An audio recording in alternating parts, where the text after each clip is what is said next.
Ah, the Titanic. The unsinkable ship and the story that almost everyone in the world has heard of.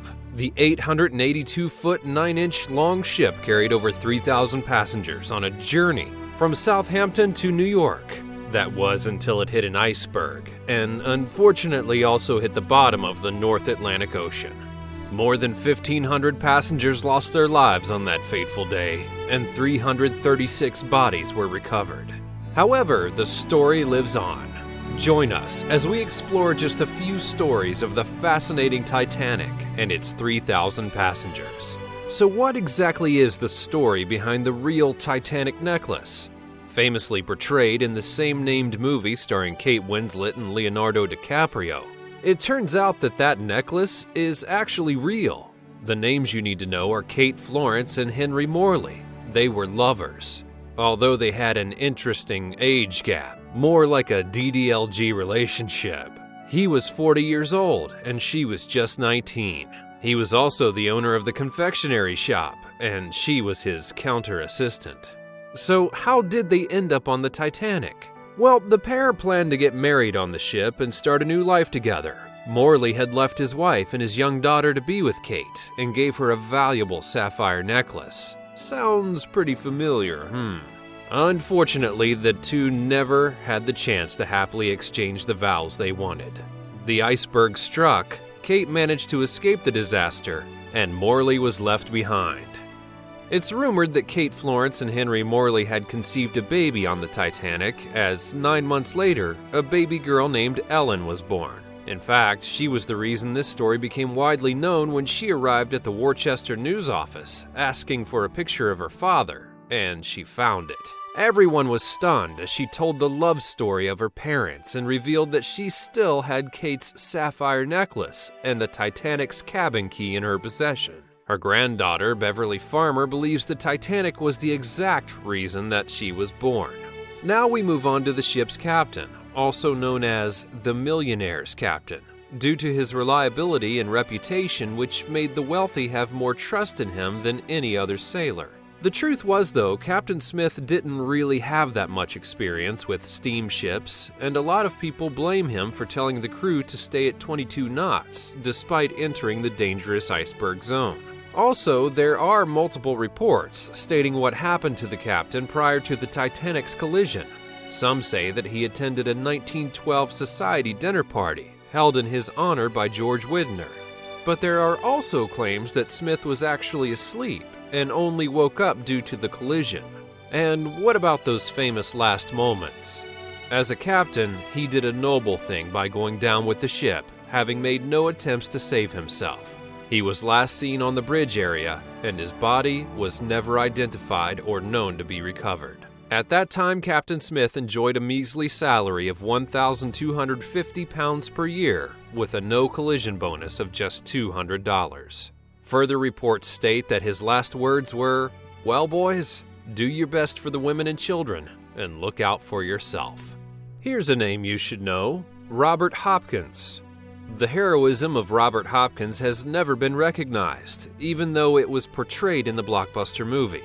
But the fact is, Robert Hopkins was one of the unnamed Titanic heroes, and only 73 years after his death did his gravestone finally recognize him for his actions. The 1997 blockbuster movie even captured his bravery.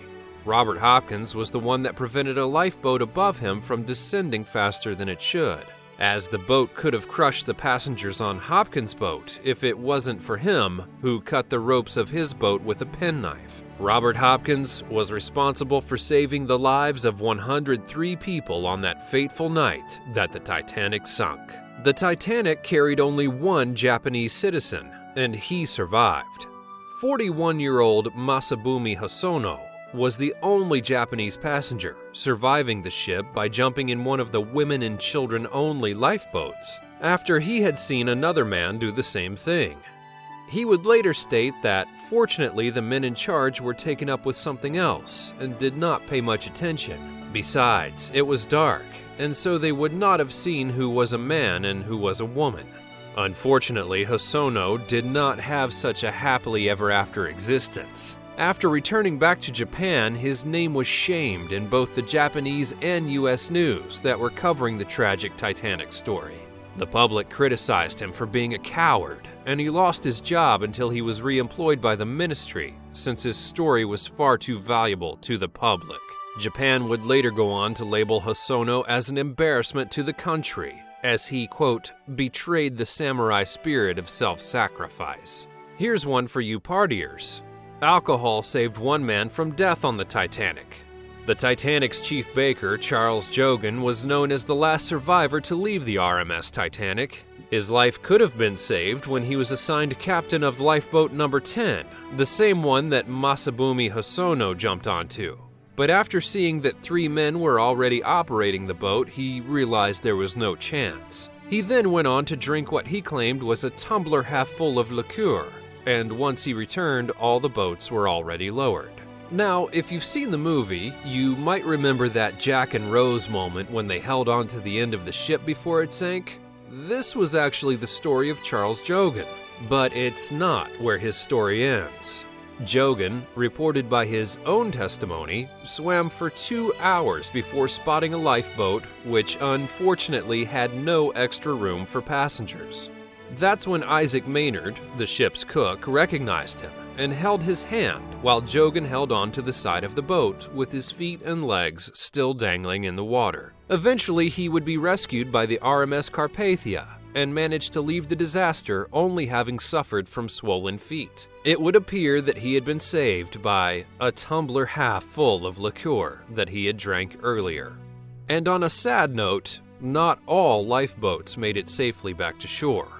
The last lifeboat of the Titanic was lost at sea for a month before it was discovered by the RMS Oceanic. One of the crew members recalled the terrifying moment of discovering the boat, saying, quote, "I crossed the Atlantic 1 month after the Titanic catastrophe.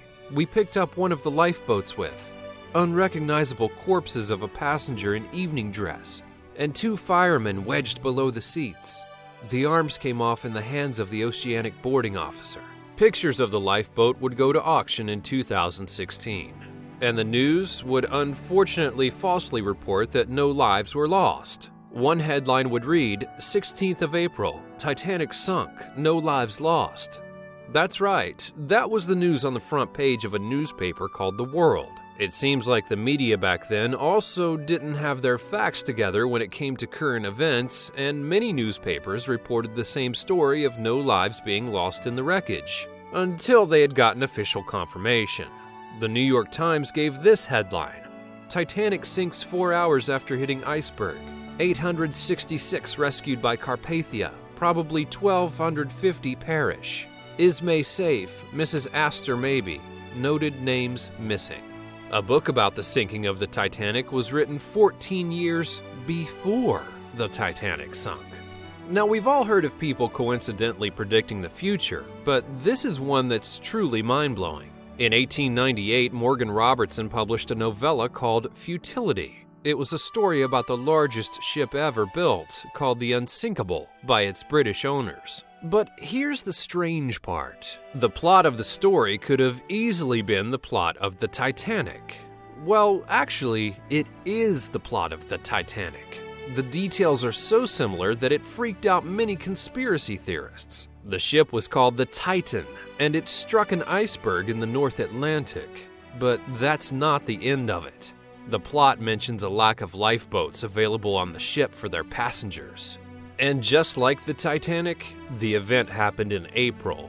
The ships even had a similar speed before hitting their icebergs. According to the book, the Titan was going at 22.5 knots, and the Titanic moved at 25 knots. While some people would claim it's just a freaky coincidence, others believe that the book was used to tell the Titanic facts that no one had an answer for. The Titanic was such a massive vessel that even today, its wreckage still sits at the bottom of the ocean at a depth of over 12,000 feet, where it fatefully hit the iceberg that day, remaining undiscovered for 70 years after its sinking. Thousands of artifacts from the ocean liner have been recovered over the years and placed on display in museums throughout the world, with its memory being kept alive through pop culture, art, books, songs, and more. So what do you believe? How many of these stories are merely taken from the book, and how many are real? Let us know in the comments below, and thanks for watching.